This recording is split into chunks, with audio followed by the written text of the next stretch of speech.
So ஏ ஒரு வேலையை 24 நாட்களிலும், பி அதே வேலையை 6 நாட்களிலும், சி அதே நாட்களிலும் 12 நாட்களிலும் செய்வார்கள். இது வந்து ஒவ்வொருத்தரோட இண்டிவிஜுவல் கெப்பாசிட்டி கொடுத்துட்டாங்க. இப்போ 3 பேர் சேர்ந்து அதே வேலையை செஞ்சால் எத்தனை நாளில் முடிப்பாங்க, அதுதான் கொஷின். ஏ மட்டும் தனியே செய்தால் 24 days, பி மட்டும் தனியாக செய்தால் 6 நாள், சி மட்டும் தனியாக செஞ்சால் 12 நாளில் முடிப்பாங்க. ஸோ 3 பேர் சேர்ந்து செய்யும் போது எத்தனை நாள்னு கேட்குறாங்க. சிம்பிளாக வந்து பார்த்திங்கன்னா ஃபஸ்ட்டு இந்த வேல்யூக்கு எல்சிஎம் எடுத்துக்கணும். இதோட எல்சிஎம் வந்து 24 6 12க்கு எல்சிஎம் வந்து பார்த்திங்கன்னா 24. இது வந்து பார்த்திங்கன்னா ஒரு டைம், இது வந்து பார்த்திங்கன்னா 4 டைம்ஸ், இது வந்து பார்த்திங்கன்னா 2 டைம்ஸ். ஸோ இந்த எல்சிஎம் வர வேல்யூவை டோட்டல் பீஸ் ஆஃப் ஒர்க்னு எடுத்துக்கணும். மொத்த ஆப்பிள்கள் 24.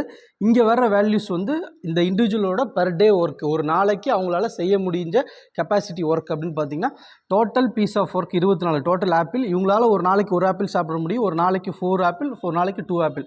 அப்போ 3 பேர் சேர்ந்து ஒரு நாளைக்கு எத்தனை பீஸ் ஆஃப் ஒர்க் செய்வாங்க அப்படின்னு பார்த்தீங்கன்னா 7 ஒர்க் பண்ணுவாங்க.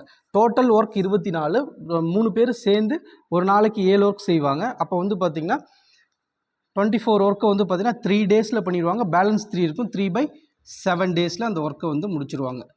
3/7 டேஸில் வந்து 3 பேர் சேர்ந்தால் அந்த ஒர்க்கை முடிச்சிருவாங்க.